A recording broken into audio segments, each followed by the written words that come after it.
Greetings, guys. Welcome back to my channel. My name is Monette, and this is my channel, Evolve with Monette. I have a message from Kobe for you today. Leave it all on the floor.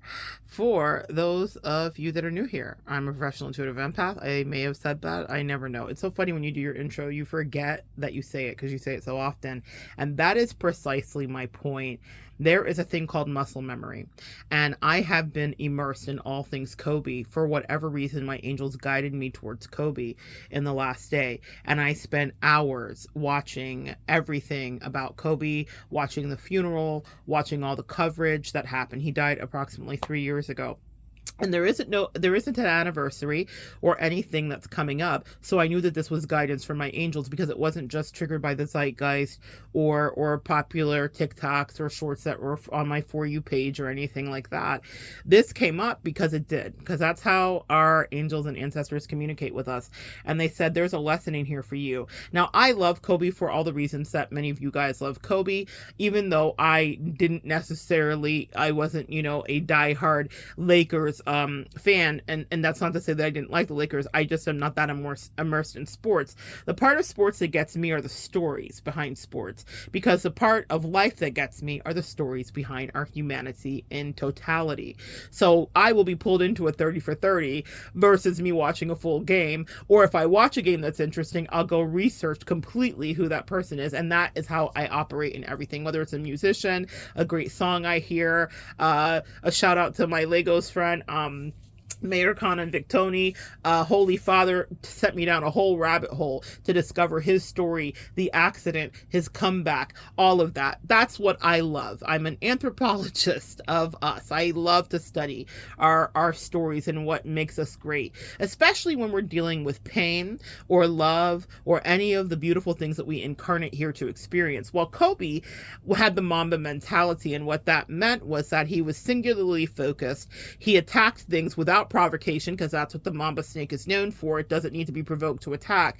And Kobe attacked everything in his life and left it all in the court. I watched his retirement as he retired his 2 jerseys, number 8 and 24, that will never be played again in the Lakers Stadium, because he was so great. Legends live forever. Heroes come and go. Legends live forever. Kobe, in fact, was a legend. But what made him legendary is not that he was so extraordinary and exemplary in every way. It wasn't easy, and it's something he even said in the last speech as he was talking directly to his daughters at that retirement moment. He said, listen, hard work and the energy that you put in, that's where your greatness is. It's not this moment that you see your dad standing here having. It's the times that I played injured. It's the times that I played hurt. It's the times that I played when I had nothing left in me to give. And it's the reason that Kobe Bryant's transition into retirement, and then to go on to win an Oscar, to go on to be an accomplished writer, he learned how to play Moonlight Sonata because he wanted to, though he was not a trained musician, to show his wife that he loved her. The stories that I heard, that I had heard before but remembered, I thought, my God, this man left everything on the court, on the field, on the game of life. And that is the way you have to approach soulmate connections, love, friendships, and all interpersonal connections. We often don't do that. I challenged myself to have the Mamba mentality regarding everything in my life, but specifically for relationships because of the way my chart's set up. I am here for whoever happens to stumble upon this video, because you may have something in you that needs that challenge too. The reason that Kobe transitioned so beautifully into retirement is because he didn't have any regrets about the game. He could have played better. He played every game, including the last game, 60 points, to the best of his ability every time. Exhausted, tired, sweaty, injured, disappointed, disgraced, trash talked, Kobe played. And so where we saw Tom Brady falter with making the transition, if you're not into sports, Tom Brady is a popular football player. But where we saw Tom Brady suffer, where he literally promised his wife Giselle, who was a famous supermodel, he said, I will retire and focus on our family. She said, baby, please do that. His ego couldn't let him leave it. So he goes back to play the game for another year, The wife leaves him because she told him she would. She was like, sir, I need you here. I've given everything I could to your career. I just need my husband, please. He goes back and plays and then ends up retiring anyway the next year because his ego wasn't satisfied. He lost his wife and his family, and he still ended up in the same position that his wife had wisely advised him to be in the year previously.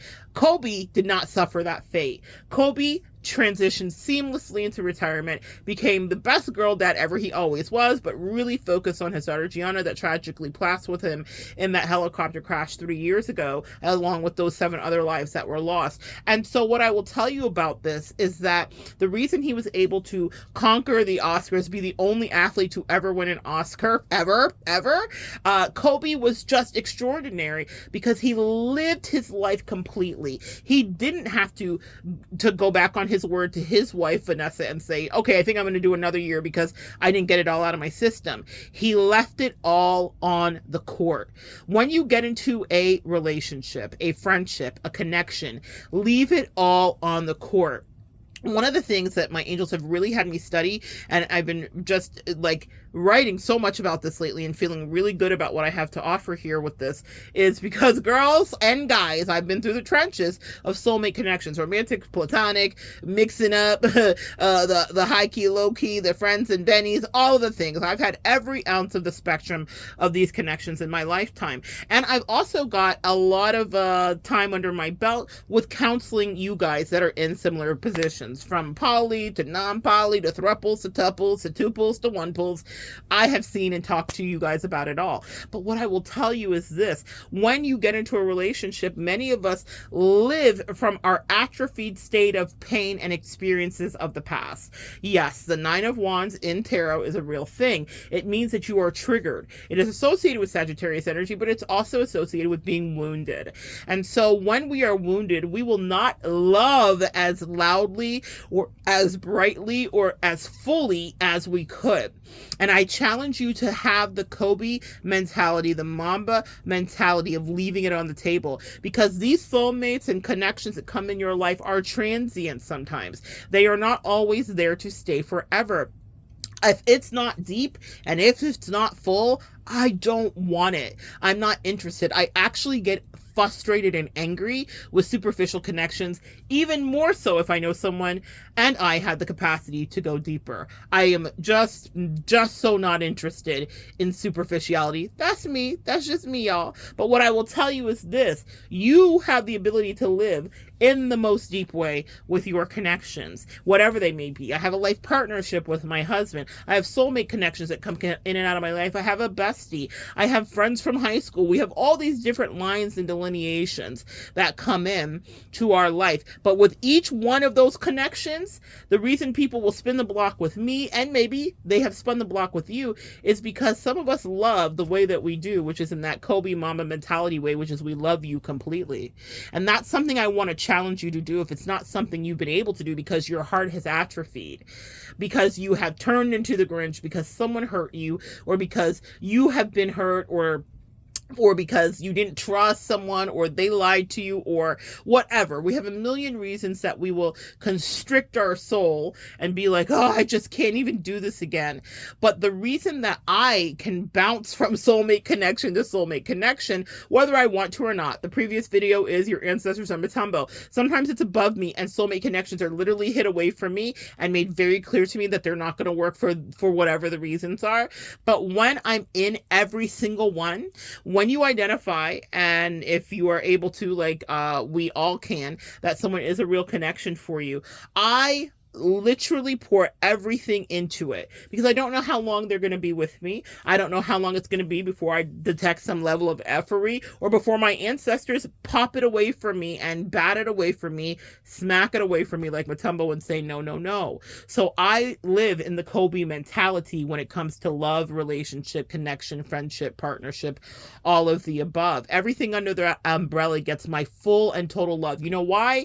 Because when it ends, and if it ends, ends, then I never am Tom Brady thinking, let's run it again. I know I got everything I needed out of it. I extracted the marrow from the bone. I got all of the juice from every single squeeze. And even if the other people, parties involved didn't, then it's never me that is like coming back begging, please, please, please. I understand exactly what I was there to do. I know what they were there to do. And I also understand that sometimes we will not always be in alignment to do that together.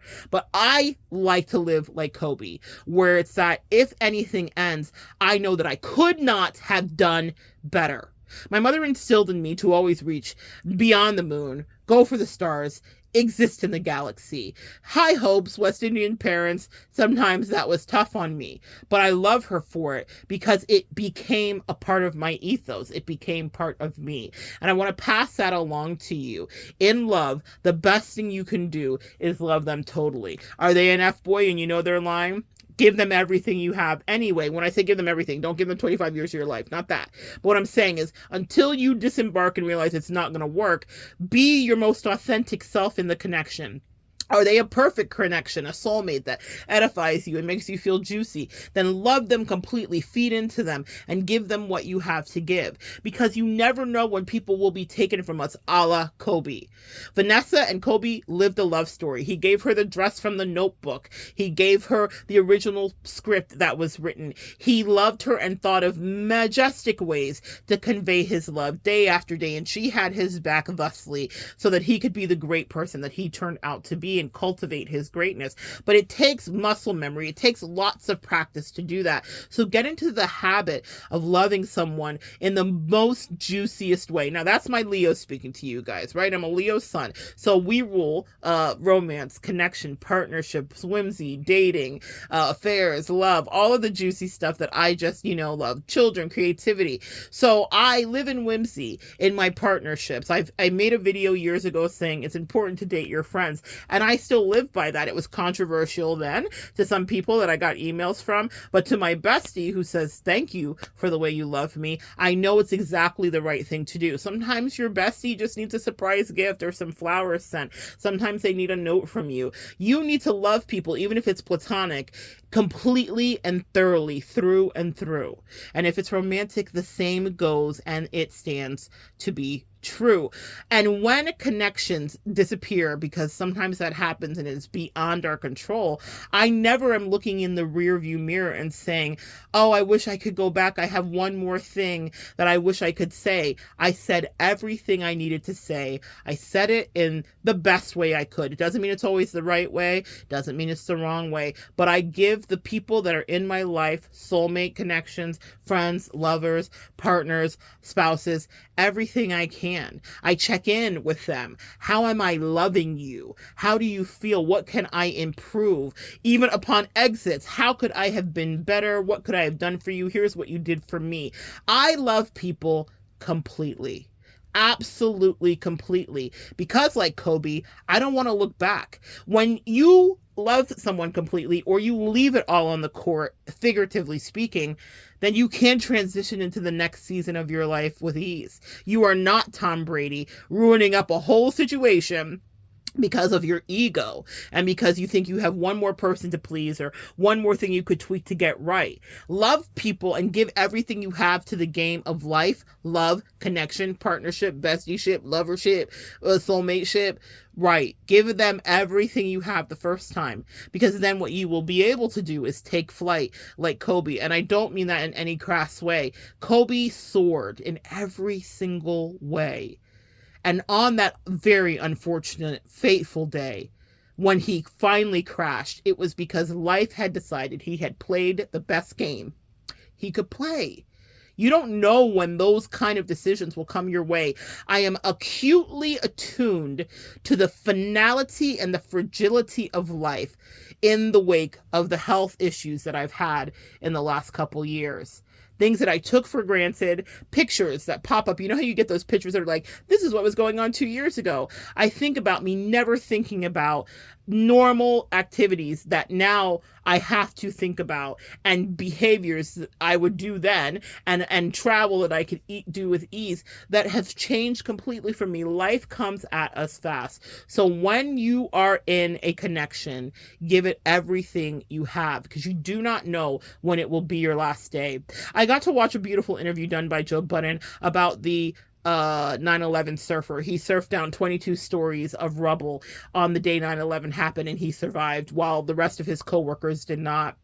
And he struggled with why he was alive. And he struggled with depression and survivor's guilt and everything else. But that was a moment that shifted everything in his life immediately. And the reason I say that is moments like that will happen to you and me. Life is not promised.